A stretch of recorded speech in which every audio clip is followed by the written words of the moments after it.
But for some reason, I was excited. I didn't know why, but I was excited. And when I gave that speech for the very first time, I felt so good. And then I started to wonder, why could I do it while my friends were panicking? So when I look back, it was because of that exposure. So my rule of thumb is this, or my tip would be this. There is no perfect time to start something, but when you start now, 20 years from now, 30 years from now, that version of you is going to thank you for starting whenever you did. I'm a fan of this saying, right? People who are courageous are scared, but they do it anyway. I'm a fan of that statement, and it's stuck with me till today. So I am scared of networking back then, but because Toastmasters forces me to get out of my comfort zone, it shaped me. In many cases, many aspiring speakers quit halfway through their journey. And in your case, you did not give up. Like initially when you lost at area level and then division level, you did not give up. And today you are at number 2. And I'm sure very soon you'll be at number 1 again. So what mindset shift helped you stay consistent? So what kept me consistent now is like, whenever I look back, if I were to compete, right, I will ask myself, what did I do well last year? And what am I going to improve on last year so that this year is going to look different? So I keep doing that every year. Last year, my body language wasn't good. You know what? This year, I'm going to try making it better. Last year I was not authentic. Well, this year, I'm going to try speaking more authentically. So I turn it into a game. Which is kind of fun for me. So folks, you have tuned into TGV and hearty welcome to the Guiding Voice podcast series, the world's only quadrilingual podcast at this moment of recording. And we are trying to embark into multiple languages as we speak. And here we embark on transformative conversations for a better future. And we want to simplify and amplify your journey to success. I'm your host, Naveen Samala, dedicated to making the world a better place by bringing you wisdom through valuable discussions with experts designed to simplify and amplify your success. And thank you so much for tuning in.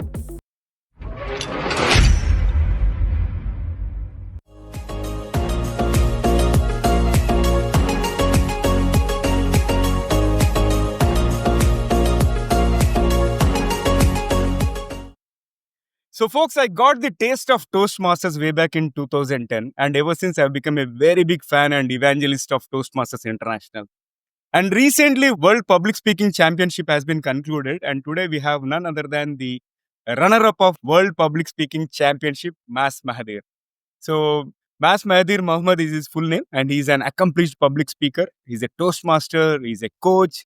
And he's passionate about transforming lives through the power of storytelling and effective communication. And he's also an international keynote speaker. And as I said, in 2025, very recently, he stood as the number 2 public speaking winner. Not only that, in 2022, he stood as the number 3 public speaking winner. And he's also co-founder of Mic Front Public Speaking franchise. And he inspires thousands with his journey, strategies, and insights into mastering the art of impactful speeches. And I'm really super thrilled and humbled to have you on the show. Mahathir, hearty welcome to the Guiding Voice. How are you doing today? Thank you very much, Naveen. I'm doing fantastic. And hello for those who are listening in to the Guiding Voice. It's such an honor to be here to share what I know a little bit about this whole public speaking journey or even confidence building journey. So thanks, Naveen, for having me here. Most pleasure. And you just don't know a little bit, but you know a lot, and which I'm going to extract in today's conversation so that our audience can also become better public speakers and they can embark on their public speaking journey with tons of confidence. So folks, before we get into the topic at hand, from stage fear to standing ovation, Mas Mahathir's road to the world championship. Here is an exciting twist. As always, let us tickle our guest's brain first. So Mahathir, I'm going to kick off the first rapid fire round, which is a rapid fire round of random words. And I would love to hear the first thing that comes to your mind in response without thinking much. And if you're ready, let's dive in. Okay, I'm ready. Hello, I'm Steve Ahern, one of the judges of the Asia Podcast Awards. I'm interrupting this episode to let you know that you're listening to an award-winning podcast. This podcast won its category in the 2024 Podcast Awards, so you know you're listening to quality. Enjoy your listening experience, and congratulations to the team who created this award-winning podcast for you. Okay, I love it. I love the energy. And here comes my first word, curiosity. Curiosity. The first thing that comes to my mind was how curious I was when I got into public speaking. I wasn't someone who really was excited about it, but I just got into it anyway. Awesome. Invention. Invention. Wow. The first thing that comes to my mind, Elon Musk. Invention, changing the world one technology at a time. Superb. Future. Future, where we will all be in the next 100 years in Toastmasters, who knows? Because last year we celebrated 100. Who knows? 100 years from now, what will happen? Yeah, right. And then universe. Universe. I like to think that we are just a very tiny bit of speck in a huge universe. So this means that, we have so many things that we still don't know. So use that curiosity to find out about the universe.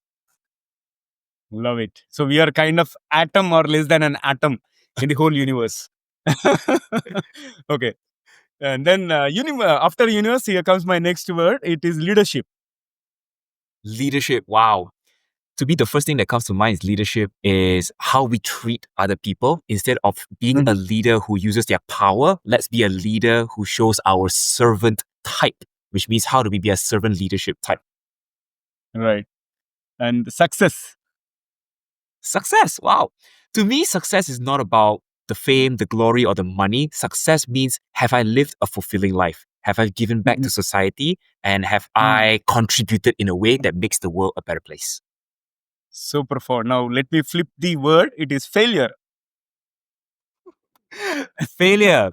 If I think of failure, there's many things. One of the things would be how I failed along the way in this whole public speaking journey and the contesting. I've lost many times, way more times than I've actually won.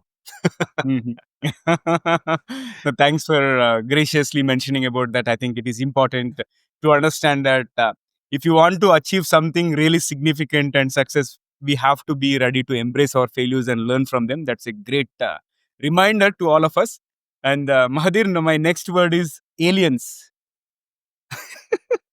Aliens. Okay. First thing that comes to my mind, Area 51, aliens, right? And the reason why I connect this is because I'm from Toastmasters District 51. Okay. And then book. Book. There's a lot of books out there that I believe will be able to help us become better speakers and leaders. But my personal favorite book is Storyworthy by Matthew Dix. Great book if you want to learn more about storytelling. All right. I'll add it to my reading list, and thank you for sharing that. And here comes the last word for the first rapid fire round is role model. Role model. I have a lot of role models, but if I have to choose one role model, that would be my wife. She's an excellent speaker, excellent leader, but an even better wife and partner. And she's the one who has been pushing me and guiding me. Even though when there are moments where I felt down and broken, she's always there to lift me up. She's my role model. All right. Thank you. And I would love to host her on the guiding voice. All right. So, Mahathir, thank you so much for participating in the first rapid fire round so sportively. And there is one more rapid fire round toward the end of the episode. So, stay tuned. And thank you once again for being part of our journey in shaping the careers and lives of millions across the globe. And really appreciate you taking time and joining with us today. So, let's get the ball rolling into the mainstream questions. So, Mahathir, talk to us about who is your guiding voice. My guiding voice, there are two guiding voices for me. Number one is, of course, I'm going to say my wife, right? Because she's the one who helps me to guide me back to the right path. Like I mentioned earlier, there were a lot of moments in my life where I was broken, lost, down, defeated. But just by talking it out to her, expressing my frustrations, my pain, my struggles, she's able to guide me to the right place. And I truly believe that we need someone like that in our lives. It doesn't have to be a wife, a husband, or whatever not, but you need someone where you can bounce some ideas or bounce your struggles with this person and they guide you to the right place. So I'm very thankful I have my wife. The second guiding voice for me, and this is as cliche as it sounds, is from within. Because I truly believe each and every one of us, we have our own guiding voice. How do we find this guiding voice is so simple. Sit in a place where you have no distractions. You're just fully present. And that guiding voice will guide you to the right direction. Because we live in a world where there's so much noise, right? And we're so distracted and so focused in our social media, scrolling, whatever not, that if we just take a moment of stillness, that voice will come and will guide us to the right path. Right. And if you don't mind, can you mention your wife's name? Because I want to convey kudos to her. Because there's been the guiding voice behind you. Yeah, of course, her name is Dr. Jolene Chung. Okay, Dr. Jo Lee Cheng. Am I right? Jolene, yeah. Jovi, Dr. Jovi Cheng. Okay. All right. So Like kudos to you, Dr. Jovi. Jolynn. J-O. Lynn. Okay, Dr. Jolie Jolin. Yes. Okay, thank you. So really kudos to you and hats off for all the great work that you're doing. And Mahathir, talk to us about your success mantra, as in top 3 things that have contributed to your success so far. Wow. Okay, if I were to narrow down 3 success mantras or 3 success things that I did to get to where I am, I will classify as this. Number 1, you have to remember your why. That's the first. Yeah. Nobody would ever get to the top of the mountain if they ever forget their why. Nobody will get far in this journey or whatever journey if you don't have your why. The why is what fuels you, right? You are the vehicle. The why fuels you to get to where you want to go. So whenever you are facing challenges or doubts or problems, remember your why. And why is this so powerful? Throughout my contesting journey before getting to the world stage, there were a lot of people who would come up to me and say, Mahathir, is that going to be your speech to compete? It's so bad. Or some people would say, Mahathir, do you know that this speaker who's going to compete with you is 10 times better than you? They would say things like that. Yeah. And in that moment, I could either choose to break down or feel defeated, or I could choose to remember why I started and what is my end goal, right? So that kept me going until I got to where I am today. So that's the first, remember my why. Number 2, which I think is equally as important, you have to reach out. You have to reach out. Now, what does reaching out means? There are many people who has walked the path that you want to walk on, right? I wanted to be in the top 3 in the World Championship of Public Speaking.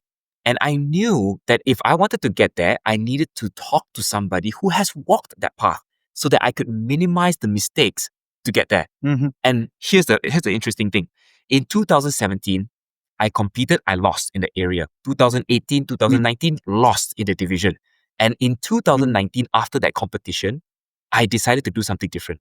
I reached out to a former world champion. And for the very first time, after not being able to clear division, 2019, I made it all the way to the semifinals for the very first time. So that is a huge leap. Yeah. So reaching out does help you. Last one, the third one, right? So first is remember your why. Number 2 is reach out. Number 3, this is so important.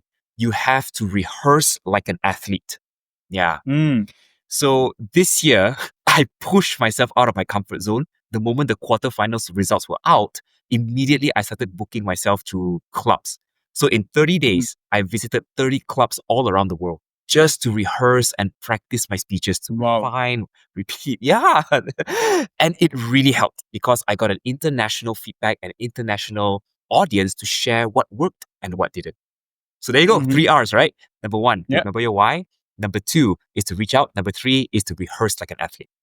Rehearse like an athlete. So powerful and so practically insightful. Thank you so much. And Mahathir, take to us back to your early days. So what was your very first experience with public speaking like? And how did it shape your journey? I think my very first public speaking experience was when I was really young, about 5 years old. And it's not because I joined a public speaking program courses. It wasn't like that. It was because my parents were Toastmasters members. Actually, they still are Toastmasters members. Oh, wow. And back then, and back then, in Malaysia, we only had about 5, 6, 7 clubs at most. So my parents were one of the people who pushed the Toastmasters movement to grow it to the size it is today. So at that young age, I was pushed to do table topics. I was forced to go and speak in front, even though I don't want to. But here's the interesting thing. Because of that constant exposure, and I thought, what a waste of time, right? I noticed something different when it came to 15 years old. That was 10 years after my first experience, yeah? At 15 years old, the school that I was going to asked us, all the students in this form this year, you have to give a public speaking speech. No questions about it. I saw the whole room freaked out. Everyone was panicked. Public speaking? What? Since when do we have to do these things, right? But for some reason, I was excited. I didn't know why, but I was excited. And when I gave that speech for the very first time, I felt so good. And then I started to wonder, why could I do it while my friends were panicking? So when I Right. look back, it was because of that exposure. So my rule of thumb is this, or my tip would be this. There is no perfect time to start something, but when you start now, 20 years from now, 30 years from now, that version of you is going to thank you for starting whenever you did. Right. I love it. And before joining Toastmasters, and I'm really envious about you. Like you got exposure to Toastmasters through your parents and all, and they're already part of it, and they are the ones who were instrumental in terms of driving many clubs in Malaysia and all, which I think you should be really grateful for. And I think you're probably one of the privileged few who get an opportunity like that. Absolutely. So before joining Toastmasters, what were your biggest struggles with communication and confidence?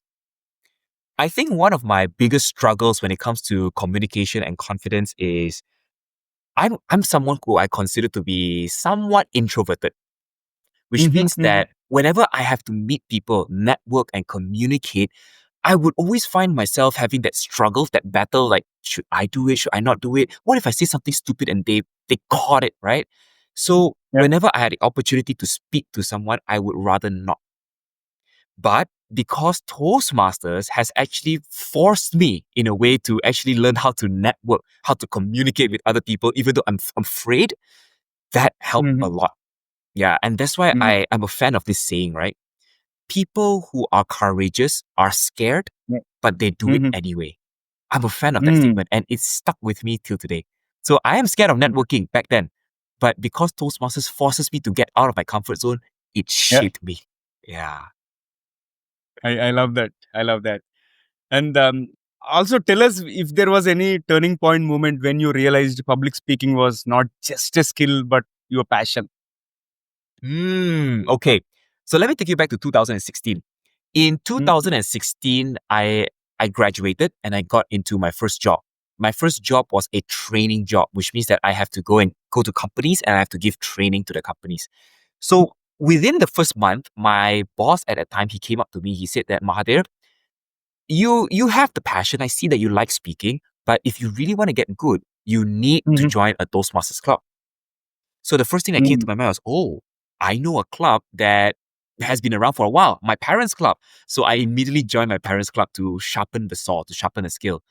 But as I go through Toastmasters, I realized that public speaking is not just about the skill itself. It helped me in many different areas of my life. Sure, I got better in training and speaking, but I also got better in one-to-one communications. I also got better in knowing how to build relationships with people. I know how to close deals better as well because you keep practicing how to speak, you know how to improve on that ability. So it has translated into so many areas in my life. And that's why in 2017, my wife and I, Dr. Jolene, we decided to start Mic Front Public Speaking so that we could help the younger generations to find their voice. Right. Super. And talk to us more about the transformation that you have witnessed through Toastmasters, both as a speaker and also as a person. When I started public speaking officially, which is 2016, I was someone who's I consider to be very raw energy, meaning to say that I could speak, but was it polished? Was it good? Was it something that people want to listen to? Absolutely not. In fact, when I watch back my very first contest video, I would cringe. I would say like, wow, is that really me? Did I really think back then I could have won? No way. But the beauty of it is this. The first video I had versus the video that I have now, I saw the growth. I saw the transformation, right? The transformation wasn't just in the ability to speak, to be polished, and to have a lot of things, but I saw two things that I improved on. Number one, the confidence. The confidence was so much different today, right? Because now I'm more grounded compared to last time. Number two, which I think was so powerful for me, and this is a learning lesson I'm still continuously continuing to learn, is authenticity. Yeah. How do I speak in a way that's authentic? How do I speak in a way that who I am off stage is not different from who I am on stage? And comparing these two videos, I saw that transformation. So I'm really thankful that this organization, Toastmasters, helped me to sharpen all these skills for a low fee, right? One year you're just paying like 120 USD, something like that. Yeah. So really worth it. I love it. And what are some hidden lessons from Toastmasters that most people overlook but are game changers for professional and personal growth? Okay.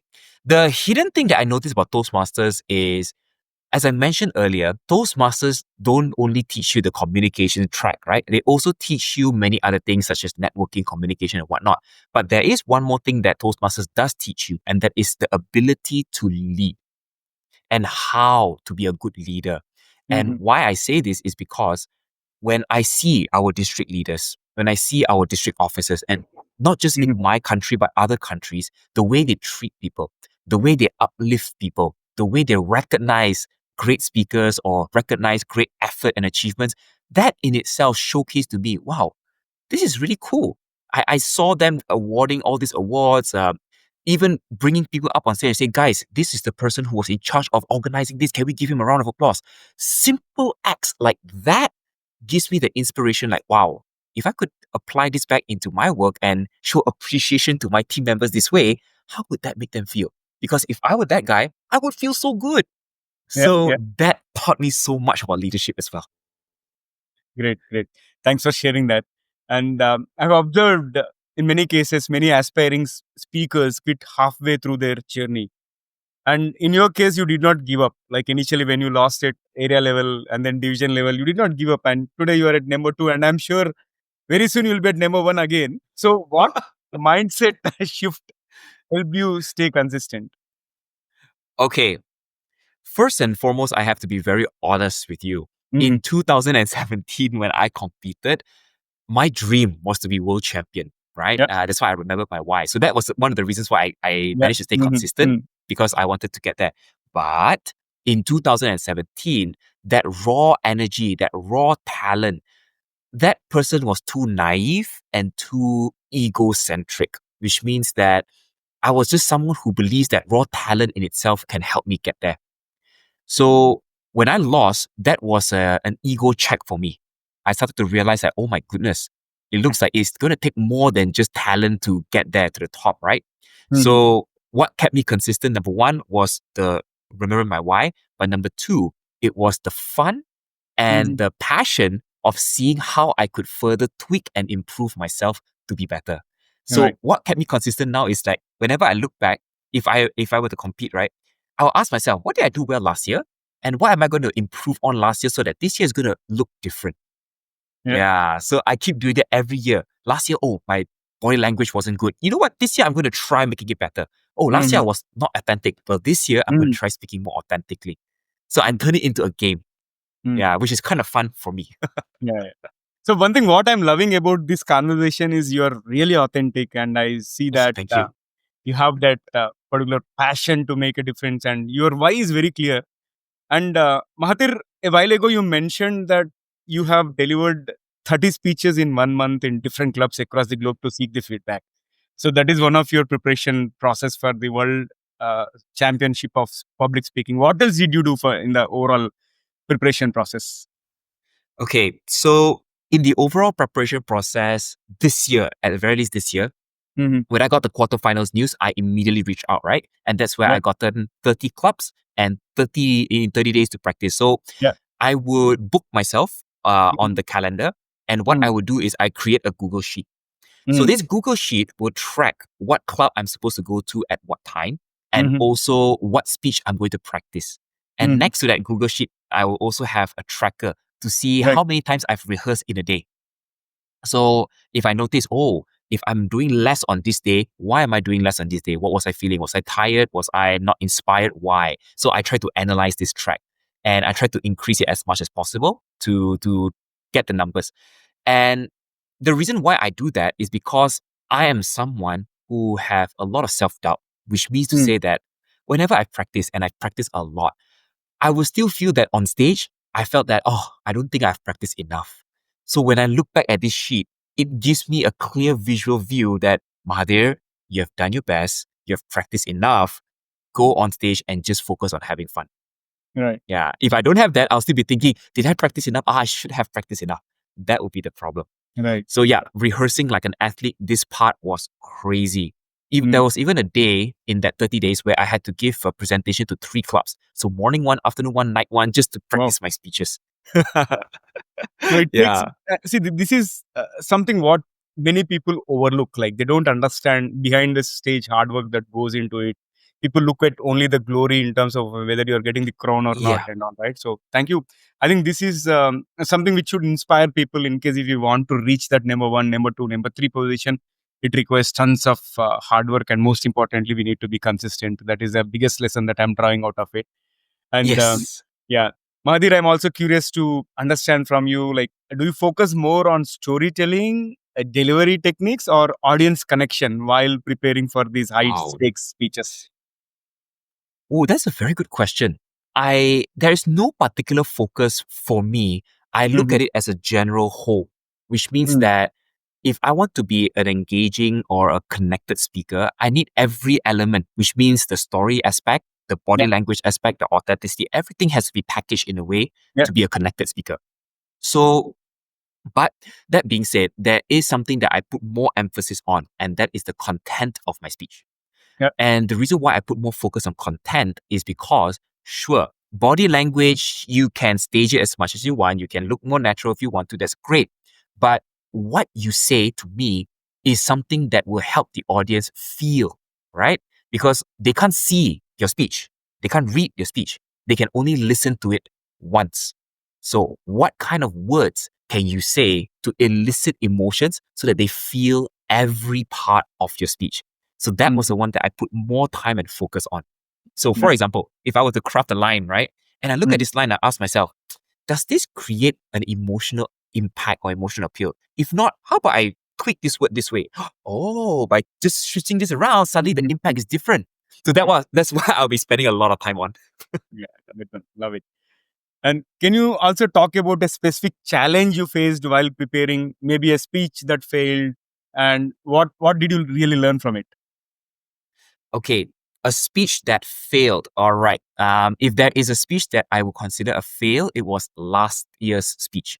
Last year, I managed to get into the semifinals, which means I competed in California for Toastmasters 100th anniversary, but I couldn't break into the finals. And after that contest, I was a bit down because I was thinking, wait a minute, the district, they loved the speech, the division, they loved it, all the clubs that I've practiced to, they loved it. Why? What was wrong with this speech? So after about a week or so, when I kept watching back the video replay, I finally understood the problem. And this was a big surprise for me. The problem for that speech was it may have been perceived that uh, the boys or the guys in my speech is more prominent than the ladies in my speech. Because in my speech, I talked about I yelled at my wife and I wanted to yell at my mom. So it was vulnerable for me, but I believe some audience who are women, they may feel that, whoa, why does this guy sound so misogynistic, like a guy who knows everything and wanted to scold his wife and mom. So when I saw that, I started to realize, oh my goodness, that was the problem. And I didn't do anything to soften the blow in that speech. I just went and shared what I did. Now, that being said, a lot of guys came to me and said that, Mother, your speech was so relatable. I loved it. But there were also some ladies who were very reserved to share their thoughts. And this only came to light after the speech contest. If it's before the speech contest or during the speech contest, I would not have been able to see this. Why? Because as a speaker and a story writer and storyteller, you are only focused in your world. What you think is, right? You can't really see from different perspectives. So once you are out of it, you start to see from a bird's eye angle of what is and what could be better. Right. Yeah. Makes sense. Thank you so much for sharing that. And Mahathir, this has been an incredible conversation with lots of insights. And it's time for us to add some more spice and some more excitement to the episode, which means it is time for us to kick off the second rapid fire round. If you're ready, let's get started. All right. Okay. Here comes my first bullet. If you could have one gigantic billboard anywhere with anything on it, what would it say?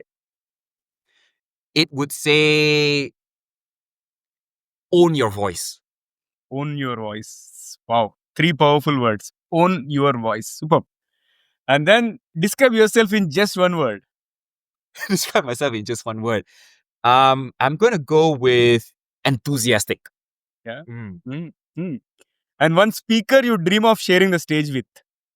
Woo. One speaker. I'm going to say Simon Sinek. Simon Sinek. Yeah. Okay. And one speech you have watched more than 5 times. Well, as cliche as it sounds, 2014 Danajaya Hetirachi. Ah, got it. The best compliment you have ever received after a speech.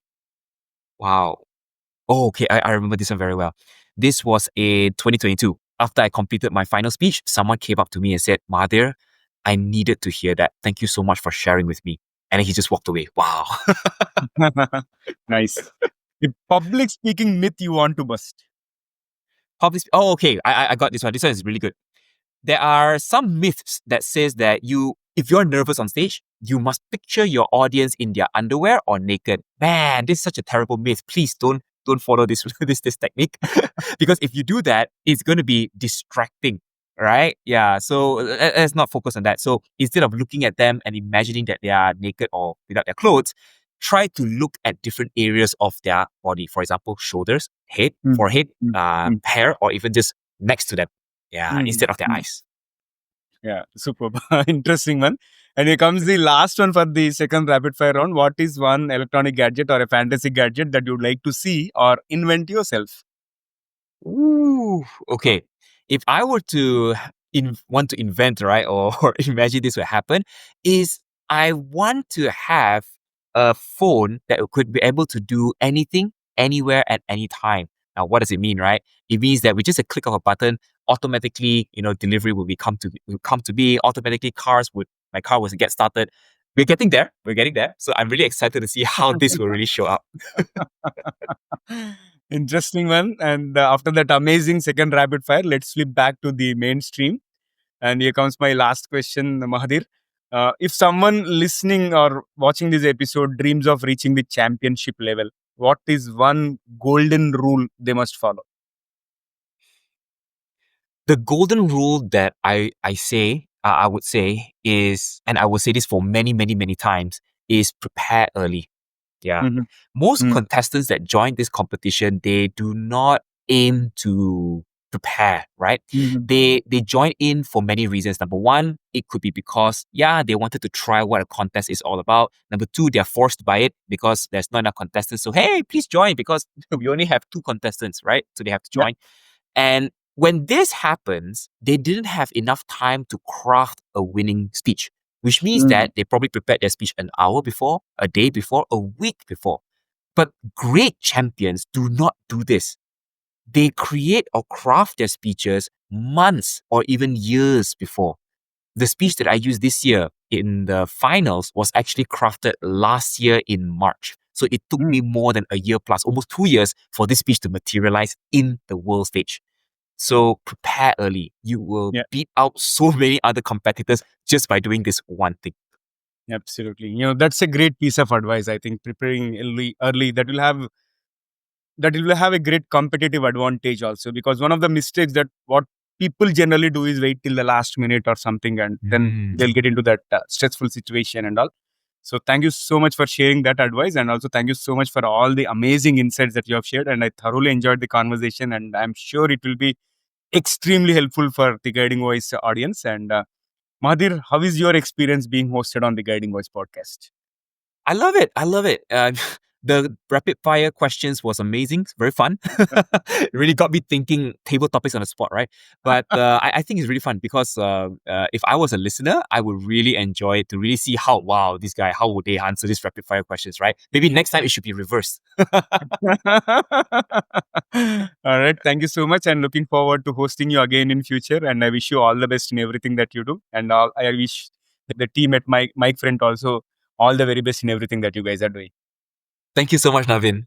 All right. So pleasure talking to you. And friends, that was our episode with Mahathir Mohammed. And before we jump into the fun trivia section, we have a quick request. In case if you have enjoyed the conversation and found it useful, you know what to do, right? Please share with at least 3 of your friends or colleagues or family members who would also like TGV. So spread the knowledge and help others grow just like you have been growing. Now it's time for us to cruise into the trivia segment.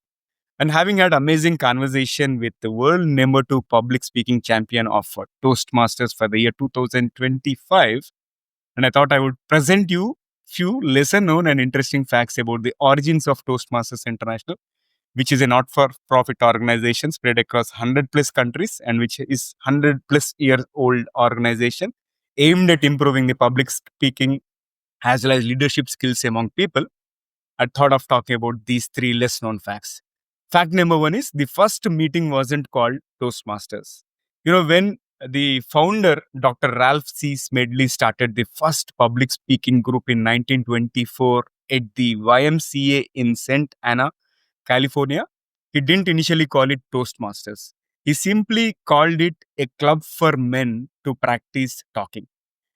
However, the name Toastmasters came later when members joked about toasting their success in the speaking. Second fact is that Toastmasters almost failed in the beginning. In the early days, attendance was so low that Smedley thought of shutting it down. And to attract more people, he printed homemade flyers and personally invited locals.